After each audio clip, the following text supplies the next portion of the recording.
Chapter 23. The Voice of the Tongue. The tongue was louder up close. Not just in sound, but in presence. Its 5 broadcast spires thrummed like living organs, their glass skins humming with data and light. Every word, every prayer, every market price in Tara.Prime flowed through these towers before being spat back into the world. Refined, censored, corrected. Our ragtag band of brothers slipped through a side conduit dressed as maintenance techs. Their forged badges flickered blue, good enough to fool the drones that cared more about motion than faces. The deeper they went, the thicker the hum of machinery grew, vibrating through their bones. Hoppy led the way, moving with that quiet confidence that came from too many years lurking in places good people avoided. "Broadcast floors are above," he whispered. 2 levels up, then through the cooling trench. O'Hare muttered, "Cooling trench. Love how you make it sound like a spa." The fox ignored him, ears tilted to the rhythm of the machines. "Stay close." Cameras sweep in 6-second cycles, move between the hums. They crept upward through a spiraling service shaft. When they emerged, the view hit them all at once. A cathedral of glass and copper stretching into darkness, filled with hovering mic drones and hollow panels swirling with faces. And in the center of it all stood Marcus Vale. Taller than Fefe expected, he was dressed in immaculate black. Silver hair swept back, face calm and practiced. His voice was soft but carried like music, spilling through the air and out through the spires into the storm. The Union listens. The Union protects. The Union does not punish, it purifies. Each word pulsed with light. The air shimmered, saturated with signal. The mass of people enthralled. Fefe froze. "That's him," he whispered. "The one from the signal." O'Hare cocked an ear. "The one we didn't hallucinate." "Same cadence," Fefe said. "But he sounds tired." Marcus's speech continued, and the hollow screens around him showed crowds gathered in the plazas, chanting his words back to him. His delivery was flawless, too flawless. It was like listening to someone reading a prayer they didn't believe anymore. Then, without warning, the gadget in Fefe's hand began to vibrate hard. The blue light within it pulsed once, then again syncing with the broadcast feed. Marcus's voice wavered mid-sentence. The hollow screens flickered.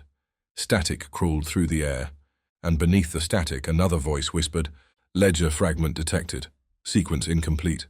Speak the name." The crew ducked behind a vent casing as chaos rippled across the hall. Technicians scrambled to stabilize the feed. Drones whirred, blinking red. Marcus faltered, one hand gripping the podium. For a heartbeat, he wasn't the Union's perfect orator, he was just a man staring into the abyss of his own signal.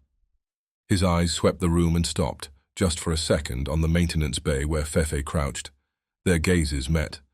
Fefe felt it, a sort of recognition. Not of him, but of something.